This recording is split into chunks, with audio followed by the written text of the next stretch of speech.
big than most of the maps in the competitive pool at the moment. And between these two teams, the way that we saw those trades play out in the early to mid game on Theme Park, oh, it's going to be even crazier on this map.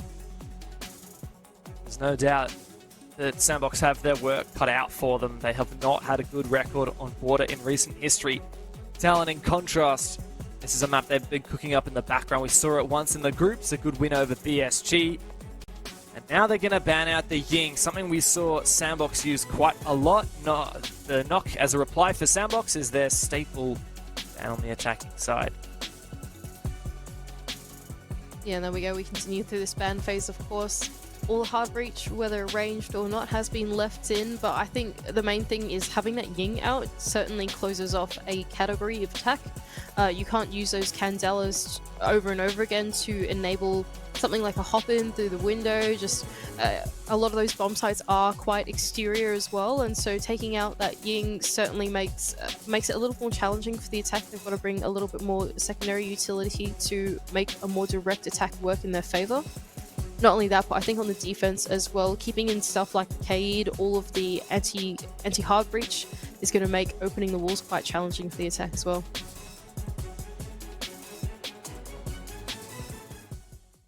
I wonder what the defense interpretations will be without Mira and Azami. Both are amazing for creating power positions here on Border. Within the South Korea League so far, this map has been incredibly attacking sided. 58%, nearly a 60% attacking win rate, which is quite unusual in the current meta. That is only 2 players, though. Holistically, over the course, it is pretty much a 50-50 in across every region. But I would not be surprised, especially with the Azami and the Mirrors banned out, that we see quite a lot of attacking success here. We're also going to see the Brava come into play as well, and honestly, I think not a bad idea considering the lineup that has come out. It's once again going to be quite challenging to get things off the wall. You have got all of your anti-hard breach charged, so those meat jammers are going to stick around for a little while, and having the Brava there, even though the interaction is sort of two-way since it's a drone, will certainly help with clearing things out, aided by the Flores, of course, with NV Taylor. There's just a lot of remote tools that they can use to cut down the defense of Talon without even stepping foot into the building. There's Demic on that Brava against his former team. For a long time he was on Talon. For years he was teammates to players like Canos, and now he sits on the other side of the fence in a different jersey. He sends in this Brava drone looking for some utility to hack, but immediately taken out. It's actually so cool watching all of the drones go. Like, imagine Twitch was in that lineup too. You'd see all the people on their iPhones like playing. It's like playing like 2 types of Rainbow Six Siege, right? You've got like Rainbow Six where you're not going to die yet, but like your drone is going to die, and then you also have to get yourself in the building too. Anyway, it's really fun. That's awesome to watch. They're going to be playing into this CCTV and break room defense. We've got a shield here on that horseshoe balcony, but East Air's control has been given over to the attack, so I believe that's Good Boy on the other side in tandem with one of his teammates, already able to make control on that side of the map. Just a lot of droning, a lot of locating outside these positions of the map, so still no push into break room or CC itself. As the breach goes out on the triple wall of office, Soundbox starting to suggest that their push may be on that office into archive side rather than CCTV into armory. It's a bit scary though. From here, you need to start to get into the office control, like you said, and that position inside of the fountain area can be quite challenging to contest with. Not only that, but you've got Marble of course being very pesky inside of archives, able to take down a player outside of that office balcony. Good Boy's having a rough time of it so far this series, and now he just calls on cams for his team. Roy Boy, quite the opposite. He's having a phenomenal start here. He's in this powerful position on 90. 40 seconds left. Sandbox, Demic, they're going to try and force the issue on 90. Roy Boy still alive, but it's Misa at top main stairs who delivers the blow. 2v2 now, a 1v2 for NV Taylor. Roy Boy and Marble left living. 20 seconds to work with here for the oldest player in the scene, running straight on through sending it deep. Waiting, looking for the player. A bit of damage through the wall, but with the pistol now we'll have to do the rest. It's not happening. Talon start strong here on their map.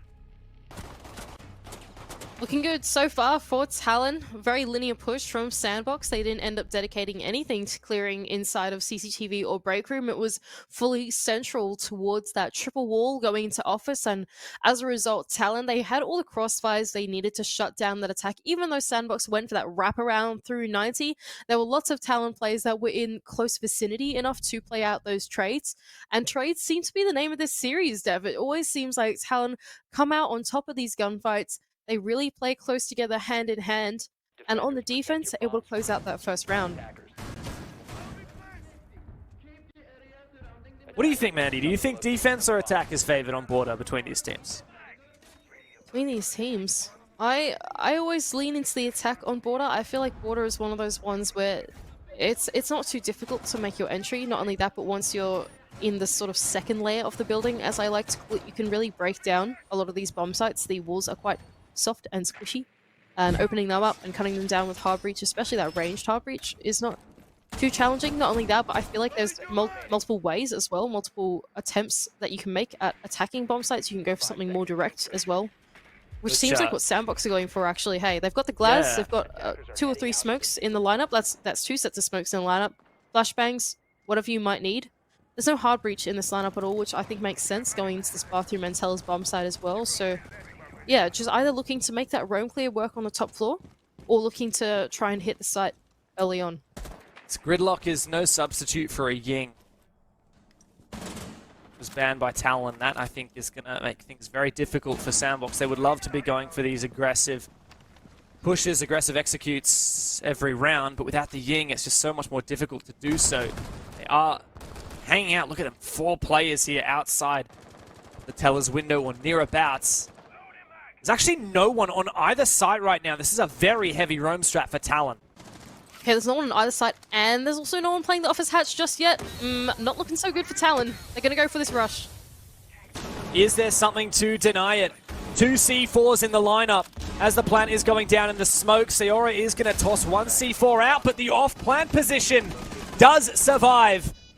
Exchanges both directions. Now we're in a 4v4 post-plant, but Sandbox should not lose this any day of the week, and it looks like they won't. Canos and Marble on the retake now. Good Boy has snuck his way back deep into Workshop and is in a perfect position to cover. This is the reply that Sandbox have been waiting for. 3v2 now as Marble's done some legwork, taking down that lurker inside a Workshop, but I don't think Mephi loses it from here. Canos is going to start disabling that diffuser. Can he get spotted? He does indeed, and the cover is just barely enough for Sandbox to bring it across the line. A great rush to finally reply. We go run around a piece here on border. Nice work from Sandbox, of course, to identify early on in the prep phase and into the early rounds that there were, in fact, no defenders on the bomb site. Essentially a runway for them to make their way onto the bomb site, open it up with those smokes, and really the masterful part of that rush, like you pointed out, was that off plant from Arakaje. Even though the retake did come through, the double smoke to cover his position meant that none of those C4s sank, none of the pre-fires through the smoke sunk either, and he was able to get away with his life. Unfortunately taken down.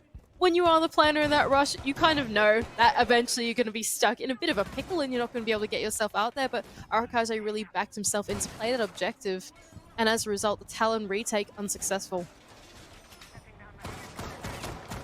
I was a bit worried that maybe they wouldn't be able to do attacks like that without the Ying, but they have already proved me wrong.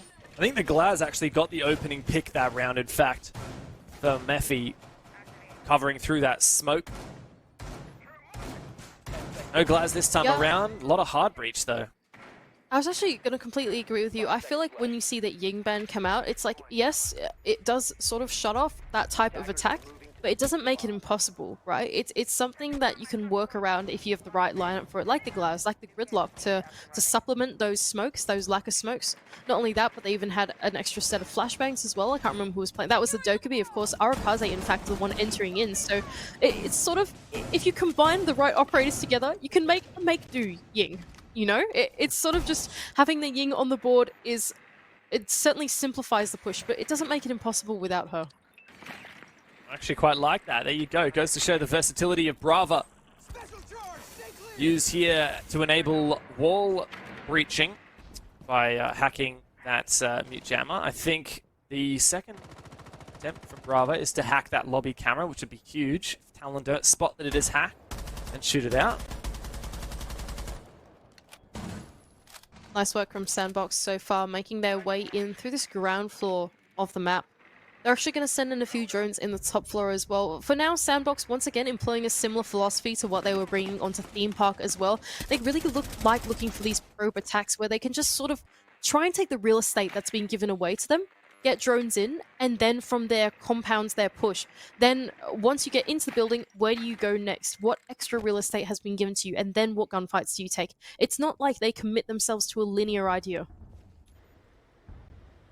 Talon still have a lot of roamers upstairs as well, so much map control for Sandbox to take.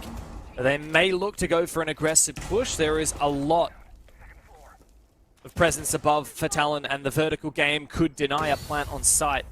MV Taylor looking for a lurk upstairs, looking to catch off one of these players, and he does indeed see Sayora jumping in to take down the Frostmat and immediately back out again. Royboy, a desperate C4, no info. He has been spotted as well. 2 versus 5 for Talon.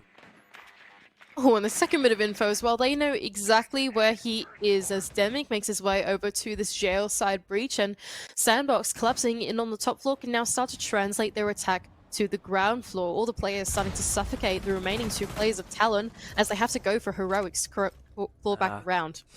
They know exactly where Marble is here in Workshop as well. There's a player watching him from outside. Good boy, Intel is now the plant going down from Arakage. It is a 5v1. And then it looks like it may get to a post plant. Good boy, not overcommitting the peak too much. This is a done deal here. There's no way Marble wins this. First kill, but a 1v4 I don't think is going to happen. So Sandbox, an excellent start here. Impossible post plant for Marble to be able to come back from this one. Cross being covered from all 4 positions, and I think for Sandbox, this is where the Sandbox idea, the Sandbox philosophy, I think really starts to shine here on Border, right? It's one of those maps that's small enough that you can probe and attempt to take control of the entire map. And then once you choose your point of contest, you can have all of your players rotate in just a matter of seconds and actually collapse in on one position. And that was the position inside of that top floor, right? When they realized there were only 2 players inside of Break Room, inside of CC, Sandbox decided, well, let's just fight them with like 4 of us instead. And the rest of the Talon players, they were so preoccupied with looking at the site since the breach had been open, looking at passports since there was pressure there a little bit earlier. It just kept the Talon defense guessing. And then when they went for those 2 types of collapses, the one on the top floor and then the one on the ground floor, it was very much like 4 versus 2 and another 4 versus 2, right? It was just really fantastic from Sandbox and their philosophy of the attack. Excellent read as well. Sandbox starting to get a very strong idea of these Talon defenses and starting to figure out what they can do for the execute, how they can find the openings.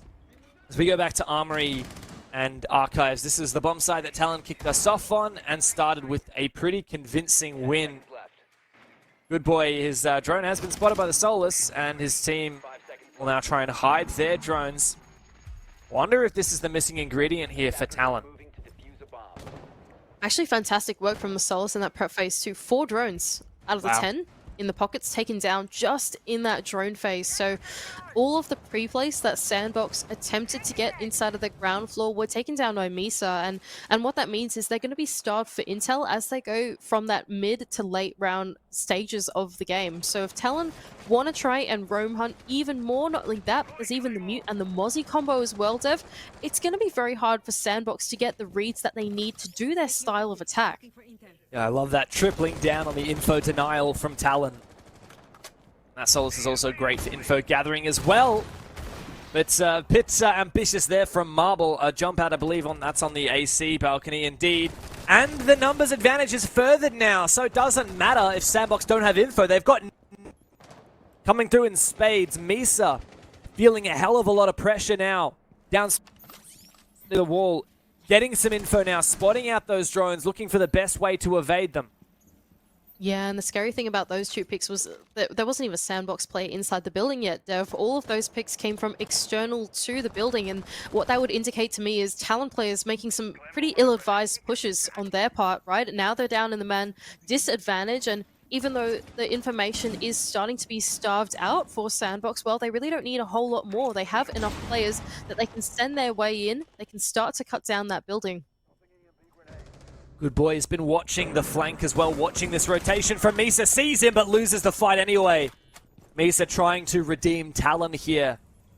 The numbers disadvantage. Royboy as well looking to get aggressive. He has been sharp in map 1, but he's going to have to be more than that in the 1 versus 4. Sandbox's attacks have been nothing short of extraordinary, but Royboy's C4 lands. It does connect. Net him 1 kill. Sandbox have to be extra careful here. Do not feed Royboy the ones. Oh, that could be scary, couldn't it? Diffuser in hands of Mephi, though, can start to make his way in through Archives, and the moment that you say that, they unfortunately feed him yet another one, but thankfully for Sandbox here, now they're doubling down, playing the objective and getting that plant down. Royboy is so close on the swing. He does not win it, but it was bloody close as well. Sandbox do get what looked to be a dominant attack round. It got a bit close, but that's 3 on the trot. Yeah, nice work from Sandbox.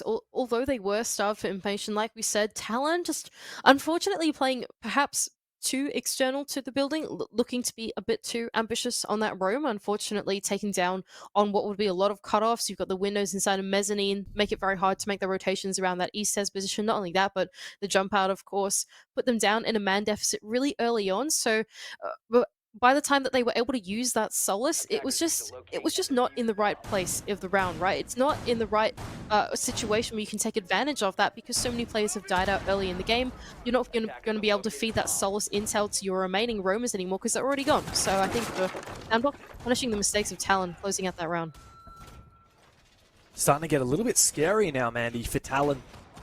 Down 2 rounds, 2 more left in the half. They go back to a bomb site they have struggled on. Previously, it was the rush from Sandbox. Likely, we're going to see a change of tack once again. The Solar's present again this round, but only have found a single drone so far. Some good pre-plays by Sandbox. Haven't yet fallen. Attackers are moving to defuse a bomb.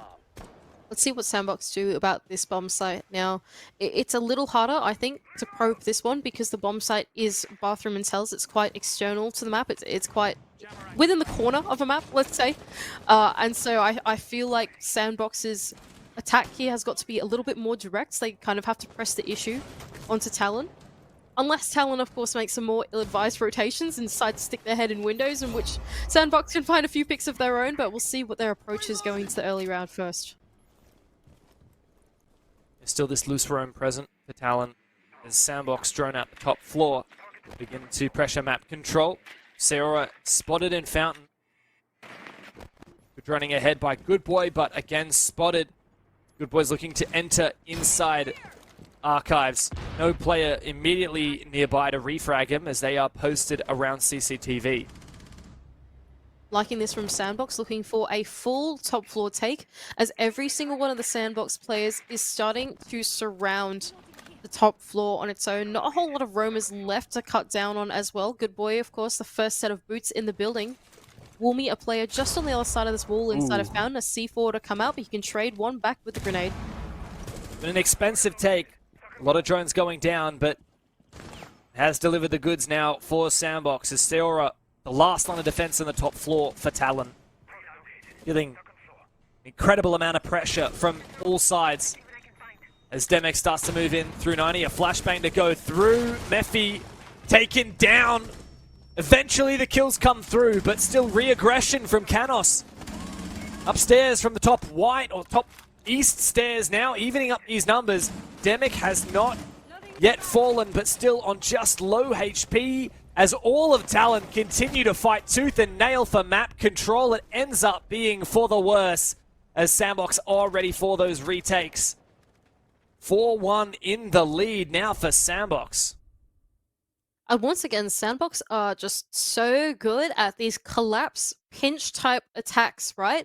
Even on the roam clear, it's not like they're being super linear about it, right, David? It's not like they're sending in like, here's a live drone, here's my entry right behind the live drone. It's like there's info that's already preset inside the building, and then you have one or two Sandbox players all making their own entry into the building, and then they're going to rendezvous on one position together and clear it together like that. It's such a masterful way of playing the attack where you're not really telegraphing your entries so much that they can be shut down by the Solus, but eventually it comes together and they're close enough together that they can play the refrag. I think that's sometimes the danger in going for those more probe-style individual attacks, is that sometimes the attackers can be so far apart, they're not close enough together to play the trades, right? But Sandbox always ensure that at some point through the mid-round, they all rendezvous onto one point of the map and go for that pinch and clear out the roamers. They've been so good at it.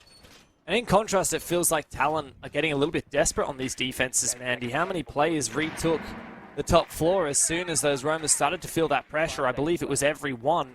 I don't think a single kill went down that wasn't on that top floor, so all of Talon abandoning the bomb site in favor of contesting the roam. So terrified that if they lose that roam, they lose the round. Well, I can see what they're going for, right? They want to play the attrition game. Like, you don't want to just give Sandbox everything for free and make sure that your roam is going to be fruitless. And it's probably on those roamers themselves that are probably calling to their anchors like, y'all, I need some help. Stuff is about to head my way. Bad times are headed my way and I am stuck. I need help. Right? And that's probably what your roamers are thinking. They're in those positions where you can't really fall off, right? You're playing your life. And then as a result, you've got your anchors trying to like make the best of the situation and come up and help them, right? So I think for Talon, it's a tough call to know what to do in that situation, because if you don't help your teammates, you're probably going to be left in a 3-on-5. But if you do help them, you could also be throwing your life away, and you also could maybe not be playing the strat. So I think it's just really hard decision making for Talon, and you'd think that the Souls would be able to aid that, but it's actually been quite challenging for them. I'm not sure how to say "Y'all, I need some help" in Korean, but I'll be looking it up after this game, that's for sure. Talon looking for a second round before the half closes. I'd say it's quite necessary on their defense. If they can get it, might not be such a bad half after all. This is quite an attacker-favored map. But to go 5-1 down is not ideal at all, especially after what happened on map 1. In goes Sandbox, and down they fall. Very strange decision from Sandbox not to clear that position, and in comes the Glaz. A good trade there for Mephi, taking down Silra, and with it, gaining control of CCTV. I like that from Mephi, the smoke bomb entry as he jumps in through the window as well, able to be a ninja and take down Sayora. But I think this is one of the first times that we've actually seen Talent in the man advantage pretty early on, right? Yes, they have won up one round, but this one is looking very convincing through that early round. We haven't seen this from them yet. Now it's on Talon to be disciplined in this situation. Don't start give away your lives to Sandbox as Misa goes for that run out. Thankfully, able to sink those shots into Good Boy. It's huge. Now on for the entry, it is Mephi. Taken the scope off. And looking for a player. Marble, though, hidden inside a half wall. Finds one before being traded back. It's Arakaze once again in a clutch situation. With the ability to force this diffuser down. Still has a Selma as well. But there's information from Misa, and the wall bang is pristine. A great round from Talon to recompose and salvage their half with 2 rounds on their side. Nice from Talon. Unfortunately, Sandbox there, they tried to go for some cheeky plays to clear out CC. They didn't clear it with utility. They thought they would find the timing on that hop in, and unfortunately, Talon players were ready to meet them on that contest. And ultimately, I think being able to hold on to that mezzanine and inside of CC was really the linchpin of that defense for Talon, able to close that one out as they had the numbers advantage, played a disciplined game. One of his teammates even on half wall, I can't even remember who that was anymore, baiting one of his other teammates inside to find one kill. So yeah, lots of discipline right there at the end to close it out. My.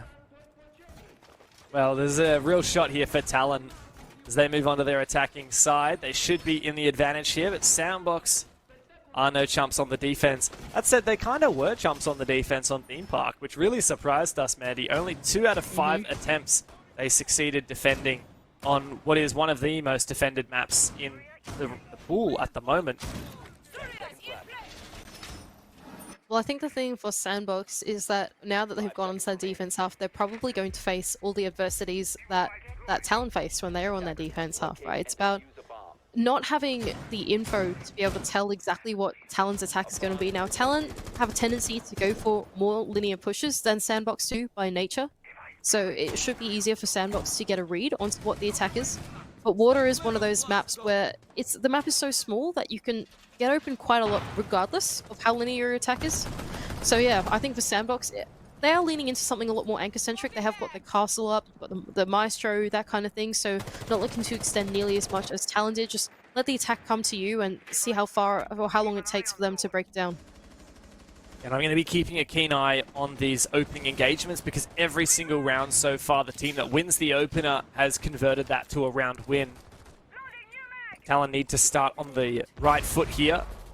Reaching open the CC wall. And here comes Envy Taylor, so keen to go for that run out. I don't believe he did get spotted. Maybe he did just for a second. Doku call to ring out as well will indicate to Talon that there is in fact still a player inside of that CCTV position as they start to surround him and try and play this cut-off position. Marble in fact jumping in and will find that pick onto Envy. The first one, but another to be met inside of 90, swinging on to break room now. Or do Talon know? Seems like they do. Talon are playing this so well. They've got the map control. It costs them nearly nothing. Sandbox are having to retreat now. Arakaze worried about the AC balcony. Worried about the rotate that they've made in Fountain. Oh, Arakaze even. There you go. Able to collect one back, at least for Sandbox. Keep in mind that this defense of Sandbox wasn't nearly as extended as what Talon brought on their defense. This is a lot more site-centric. Those were Mice with the Maestro cameras. Not only that, we've even got Runegates and Castle Barricades even. So we're going to see a lot more anchor play from Sandbox than what we saw from Talon. And now that that breach is coming through, this is probably the point that Talon are going to struggle. Oh, but Demic is in an awkward position, eventually taken down. Good Boy elsewhere, already found his pick, and in comes the entry. Seora, the first one in, but Good Boy is good for a second here on the Locker's position, and a third for him as well.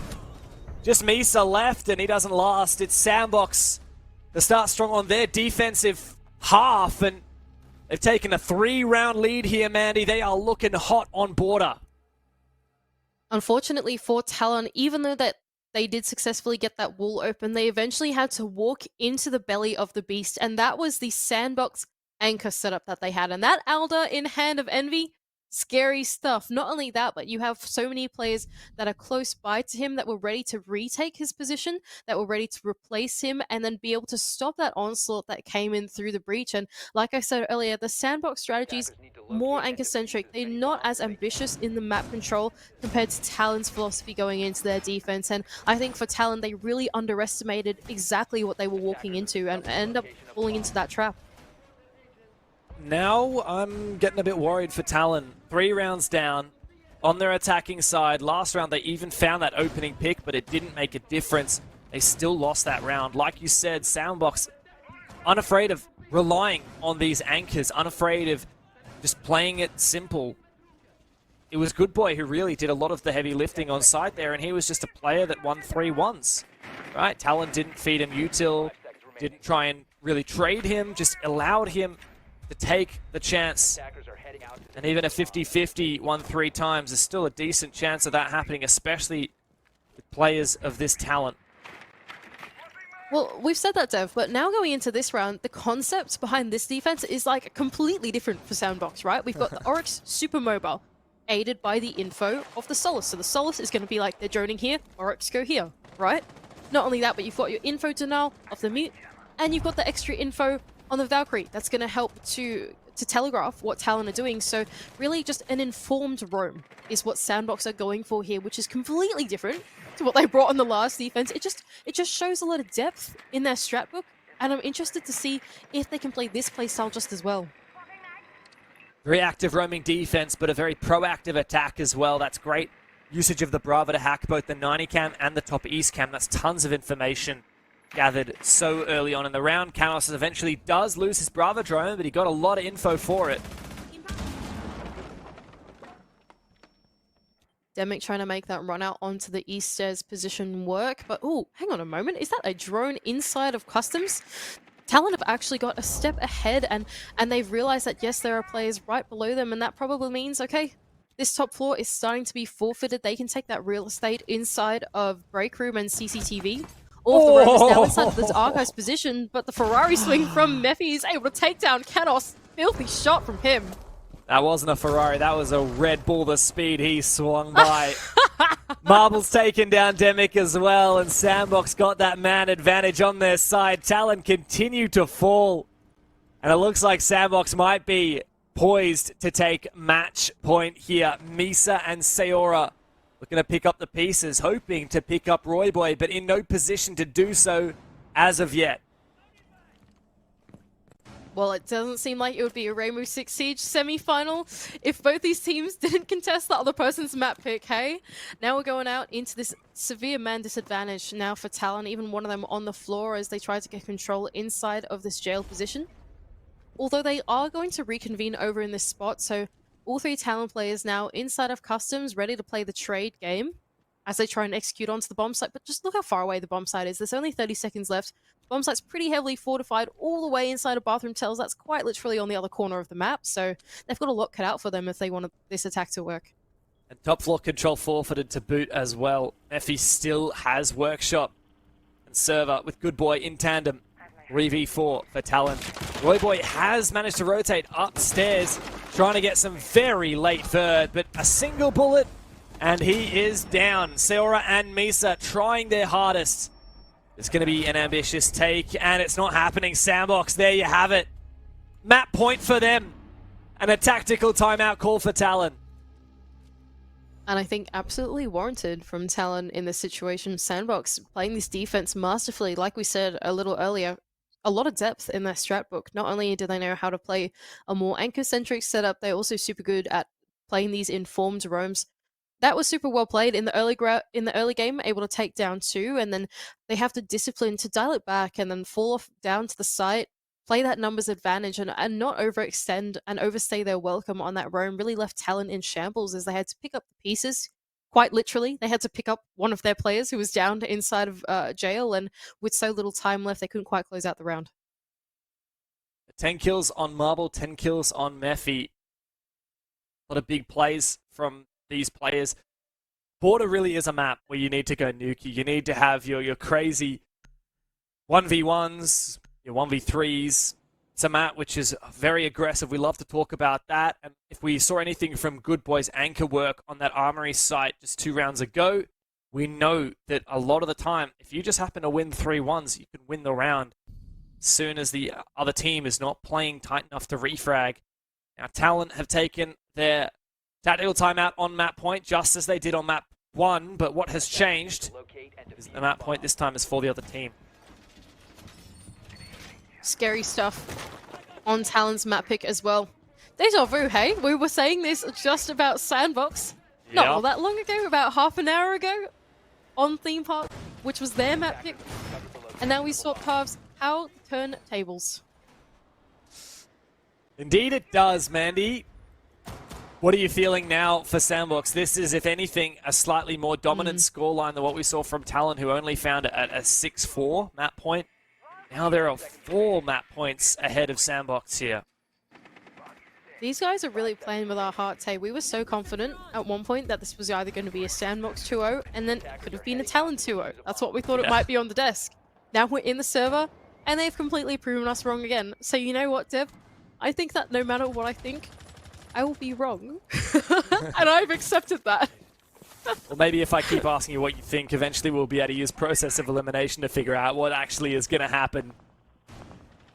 We go to Vents and Workshop for this defense for Sandbox to go 3 on the trot and close the map.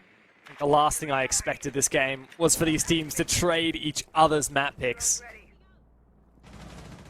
And here we go now, the attack's starting to amount onto this top floor, but keep in mind there is the pulse down below that is able to track any attackers and aid those roamers and tell him exactly where he's going. Although he has just been taken down, that pressure from inside of jail and now the entry to follow as well from Royboy. All that info taken away for Sandbox. And a deadly player to eliminate early as well. This lurk has done wonders for Royboy. He's got control of customs now. As that is so close to the bomb site, he can put a lot of pressure on. Marble, top fragger in the server, taking down his nemesis Mephi on the other side. That's good top floor control now for Talon. Demic not looking to give up just yet. As Sandbox try to retaliate, holding on to Office for as much as they can. 2 players. Good Boy hits the floor, followed by his teammate, followed by the round win. Talon collapse out of nowhere. And they're not out of this yet. Gosh, that was a bit scary for Sandbox. Hey, I think what really opened up that map for them was that lurk that Royboy was able to find onto the Pulse. As soon as you take down that operator, that takes down a huge segment of Intel. Pulse was the one that was feeding the information to the players inside of that top floor, saying, hey, they're going to go for that sweep. They're about to walk in through Armory, or they're about to walk in through CC, wherever it might be. It's the one that is feeding the information to the team. And as soon as that link in the communication gets taken down, it means that you've got your top floor roamers that are just simply playing their off game sense, off what they think might happen. And as the Talon execute came through with the numbers advantage, they play the trades and eventually close out that round perfectly.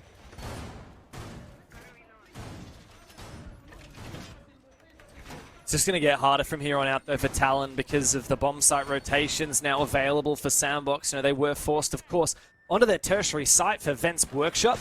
And now Armory Archives available next round. Should they lose this, Tellers and Bathroom will be available. 10 seconds left before The Soul is once again active for Demic.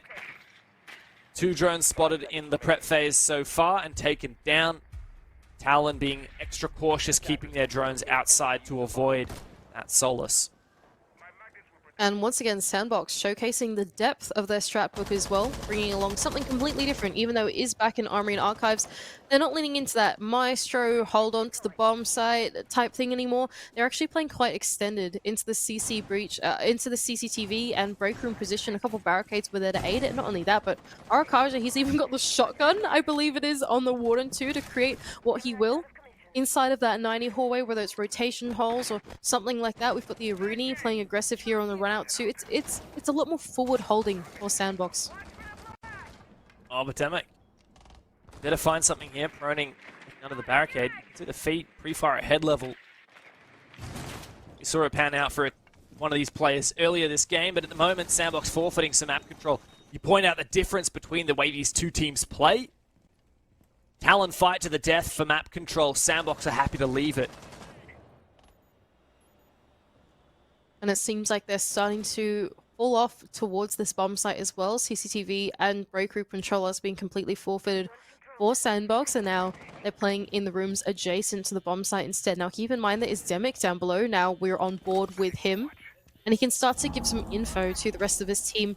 What is the progression for Talon? And that's what Demic can say, okay guys, they're just starting to drone out CCTV now. We can expect them to go and make their way towards the breach, knowing that this is clear now. So we've got Arakajo, who's behind this half wall, ready for that breach to get open. In fact, it is already half opened by that defense.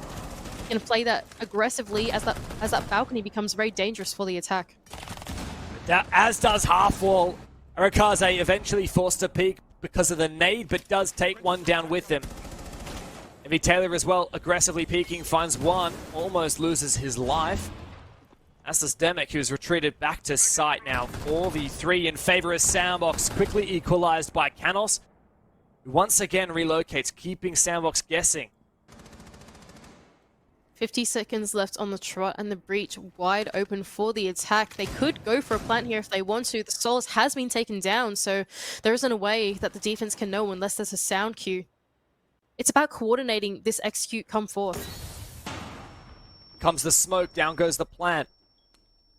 V Taylor heard it 100%, he heard it. Good Boy's taking down Canos elsewhere, just these two players at the breach to worry about. And Mephi is on for the flank, a quick spray. Royboy has got the cover needed, and he's got the double for it as well. Talon, by the skin of their teeth, are once again staying in the game. These guys will not go down without a fight, will they, Dev? What a nice attack they had onto that top floor. Clean, simple, well executed. Take CCTV and breach. Take CCTV, that means the breach is safe. Open the breach, and then go for the execute after you clear out half wall. Simple as you does it, just as most of us, in fact, would know how to attack border, and Talon execute that to perfection. Nothing too special coming out from the concept of it, but really they were just so careful along the steps of the way, able to punish the sandbox players that were roaming with some of the lurks that they were able to go for, and they can close out that round and start to bring that scoreline to a more manageable position. Well, they've managed 2 rounds in a row, and they just need 2 more to push OT. Sandbox take their tactical timeout. It was so impactful for Talon. They've got a 100% win rate after their tactical timeouts between map 1 and map 2. Sandbox can say the same here. It will mean the map.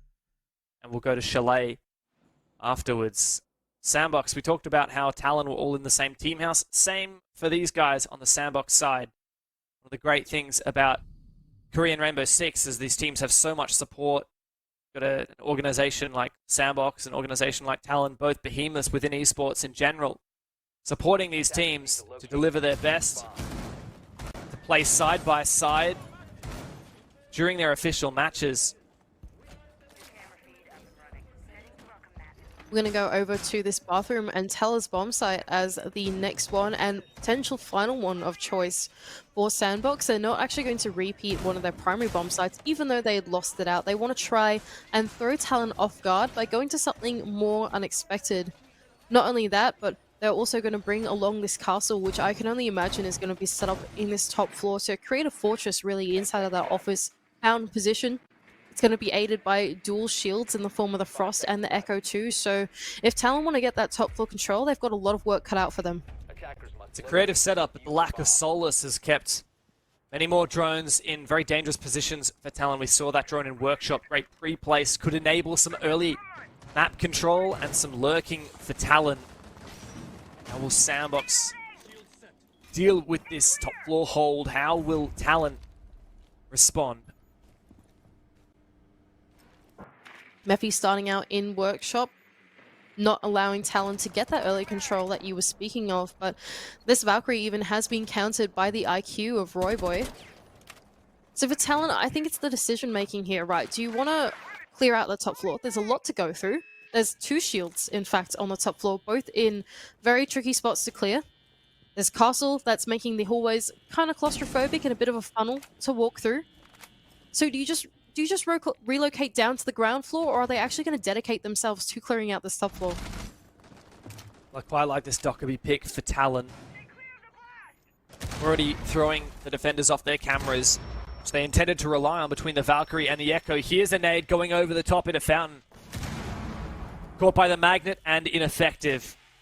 MV Taylor still feeling that pressure as the Yana clone goes out for Marble. Spotted and dispatched with a Frost Mat. Devastating for Canos. Is he going to be able to get himself back up again?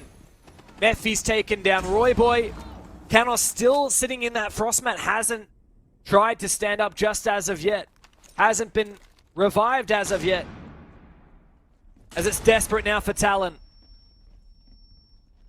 They've taken the path of most resistance, it seems, for Talon, and played right into the hands of Envy behind his shield. Another behind the office half wall, as well as Good Boy can triple down for Sandbox, but not before being traded back by Marble. That makes it a 1v4 for Marble now. He's spotted and taken down. It wouldn't be a semi-final if we didn't go all the way to map 3. A hard-fought victory for Sandbox, but they deliver on the back of their timeout. We're going to Chalet. And that, honestly, is so deserving of this series. It would not be a Rainbow Six semi-final, like you said, if we did not trade map picks. Finally, Sandbox able to get themselves onto the scoreline inside of the series, and in pretty dominant fashion. Excellent work.